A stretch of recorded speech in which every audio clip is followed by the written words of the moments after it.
If you say no to everything, you're always right in the short term. If you can be in a bad mood for no reason,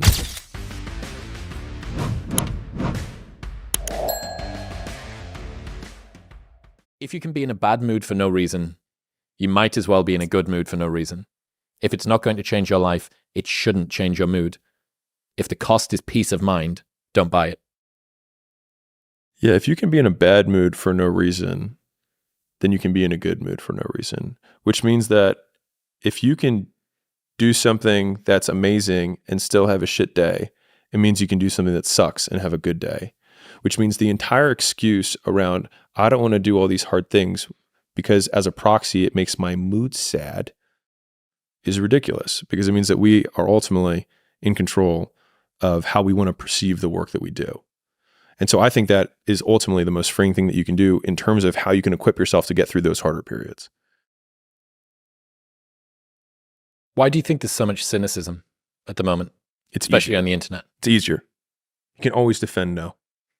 Like we actually deal with this a lot at acquisition.com from an investment perspective.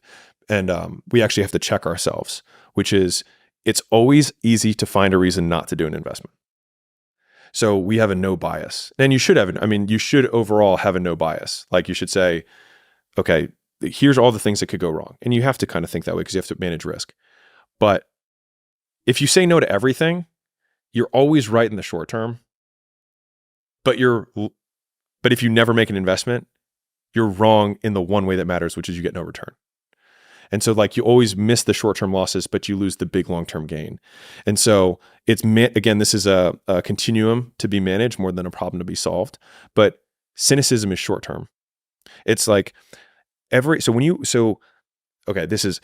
you go home, right, and you want to start a new business, or you have a girl that you're bringing back, and your friends and your family are like, she's not going to last, or like, this isn't going to be forever. They are right. Literally every single time, except for the one time you bring your wife home. And in that time, they're all wrong. And it's the one time that fucking matters. And so the idea, but the thing is because of the false positives or the true positives, they might have been right literally 19 out of 20 times. And if they were right the first time and the second time and the third time and the fourth time, why would they bet against no on the fifth time or the 50th time? But you only need one yes or one positive to change your entire life. And so there's this habit, and that's where cynicism comes from, where we get so many positive reinforcers for saying no and being right. But it's only short-term being right, because you have to make big bets to win big. And that also means that you're wrong plenty of times, and people aren't willing to look stupid for being wrong. This school bet could go wrong. I'm betting it's not. But everything has risk. And I've been public about it. Right. And so like, if anything, but like I've played this out. So like, I'll tell you how I played this out. I was like, if it goes wrong, I'll document the things that I learned and that I'll apply next time. And I'll do what I've always done. State the facts and tell the truth.